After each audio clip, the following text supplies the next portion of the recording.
Ya, jadi melanjutkan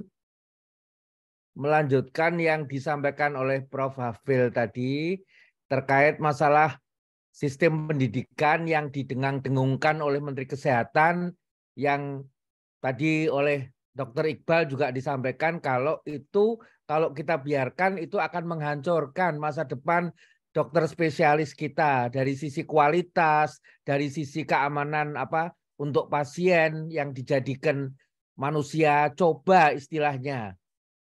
Ya, jadi ini saya coba dalam satu slide, saya coba unggah ya slide-nya ya. Silakan, Prof.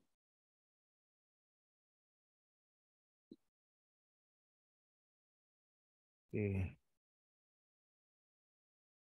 Jadi ada 3 kolom ini membandingkan model yang sekarang ini berjalan ya, existing, yang kita kenal university base. Itu dikelola sebenarnya oleh tripartit.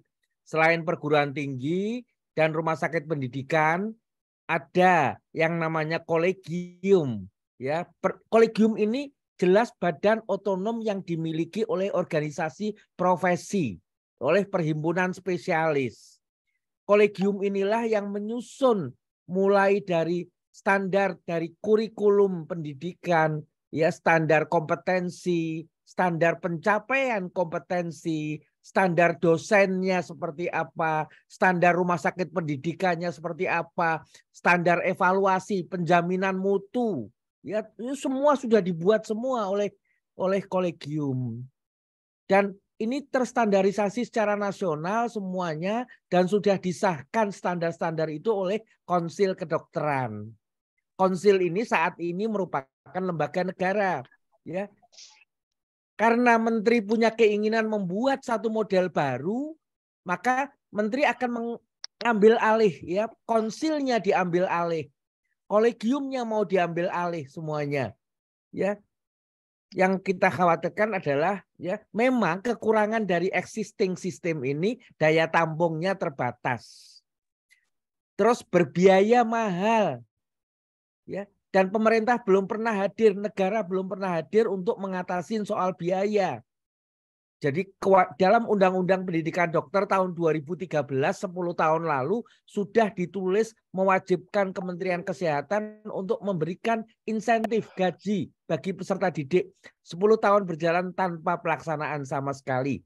Terus terkait dengan daya tampung yang terbatas, itu ada usulan masukan dari Dewan Guru Besar UI. Ya, ini sudah dilempar ke publik dalam bentuk namanya Academic Health System.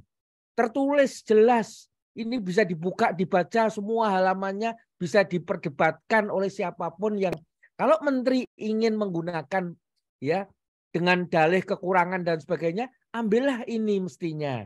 Tapi menteri nggak mau lihat ini sama sekali. Menteri malah buat sendiri. Jadi ada konsep yang dibuat menteri itu, konsep yang nggak jelas. Maaf, saya mau ngilangin ini caranya gimana. Jadi yang diusulkan oleh menteri itu kita tidak pernah baca konsepnya secara jelas, tetapi lewat beberapa juru bicara menteri kirim itu beberapa orang, 5 orang muda yang belum pernah sekolah spesialis juga nggak pernah ikut bahas pendidikan spesialis juga nggak pernah, diundang menteri, dapat briefing singkat dalam waktu 3,5 jam oleh menteri, kemudian para jubir ini bercerita di berbagai medsosnya masing-masing. Ya, latar belakangnya kenapa? Latar belakangnya ya kolegium base yang dibuat. Kenapa ini disebut kolegium base? Pakai landasan ya di Inggris, Royal College of London. Kenapa? Karena Inggris menghasilkan 15.000 spesialis per tahun, sekitar cuma 2.500. Gitu. Padahal populasi Inggris 1/4 Indonesia. Jadi pemikiran menteri itu landasan berpikirnya terlalu dangkal, terlalu oversimplifikasi. Nanti diselenggarakan kolegium di bawah Kementerian Kesehatan, biaya penyelenggaraan dari Kementerian Kesehatan, peserta didik, itu penjelasan yang semakin membuat kita bingung. bukan semakin jelas. Ya, karena nggak ada naskah akademik yang tertulis. Jadi itu yang membuat kekhawatiran kita, ya. Bagaimana tentang persoalannya dalam RUU sebenarnya yang tertulis, ya. Anggaran yang minimal 10% aja dihapus, tidak ada pasal yang mengatur biaya pendidikan dokter dan dokter spesialis dan yang mewajibkan pemerintah untuk menanggung seluruh biaya pendidikan. Tidak ada di RUU ini. Ya, ada pasal terkait misalkan dipermudah dokter yang mau masuk digaji melalui pendidikan spesialis berbasis rumah sakit. Artinya pemerintah mencoba mengalihkan kewajiban pemerintah kepada rumah sakit. Terus ada penjelasan nanti dananya diambilkan dari dana layanan JKN, BPJS. Jelas ini suatu kebohongan besar karena saat ini jasa medis untuk dokter dan dokter spesialis itu masih di bawah standar. Dan sekali lagi dana BPJS itu bukan punya negara, bukan punya pemerintah. Itu adalah iuran dari peserta. Dana yang ada di BPJS iuran peserta, BPJS itu adalah juru bayar. Ya, juru bayar dari para pesertanya kepada fasilitas pelayanan kesehatan. Nggak bisa uang ini dipakai untuk membiayai pendidikan spesialis.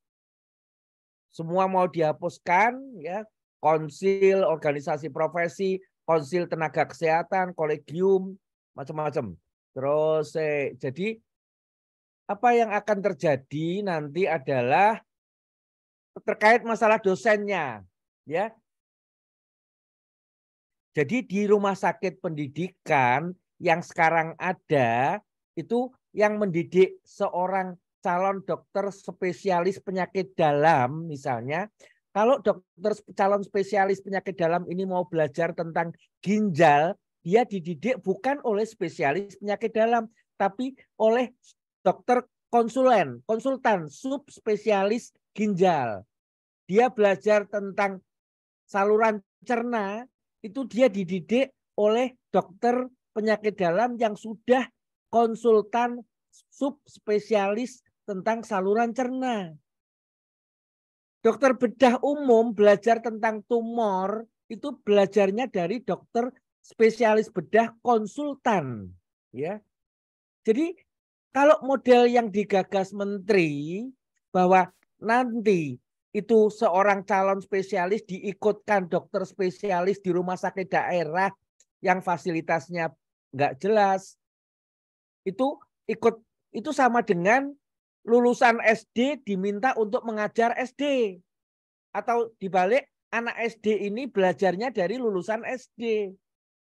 Ya, semua sebenarnya undang-undang sebelum ini, undang-undang pendidikan tinggi, undang-undang pendidikan dokter sudah mengatur. Ya, seorang pendidik itu seperti apa? Undang-undang Dikti mengatakan bisa jadi dokter itu mengajar spesialis kalau dia sudah minimal 2 tahun jadi spesialis. Terus ada tahapannya. Dia sebagai pembimbing dulu 3 tahun, tutor. Terus baru jadi instruktur, ya pendidik 3 tahun. Setelah itu baru bisa jadi penilai atau penguji.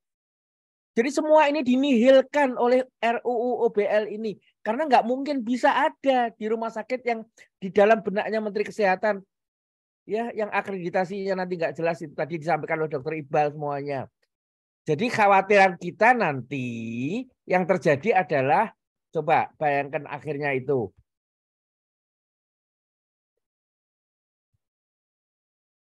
Selama ini pendidikan dokter itu kan sesuai UUD adalah ranahnya Kementerian Pendidikan. Tapi kenapa Kementerian Pendidikan terkait masalah ini tidak ada suara, tidak ada pendapat, tidak ada sikap sama sekali? Itu jadi pertanyaan besar. Apakah Menteri tidak berani bersuara atau memang ditekan untuk tidak bersuara? Tidak. Jadi ada kekuatan yang lebih besar di balik Menteri Kesehatan sehingga membuat Menteri Pendidikan nggak bisa ngomong apa-apa. Terus kita sendiri, kita semua setidaknya keluarga kita suatu saat kita ini bakal jadi pasien, ya nggak akan ada yang sehat terus kita ini. Kalau jadi pasien kita mau dirawat oleh dokter-dokter spesialis apa yang tidak terstandarisasi, tapi oleh menteri dikatakan lebih baik ditangani dokter yang tidak terstandar atau standarnya lokal daripada diobati sama dukun. Itu pernyataan menteri ya, bahwa Menteri Kesehatan. Jadi spesialis yang tidak berkualitas, tidak terstandar, tapi lebih baik dari dukun.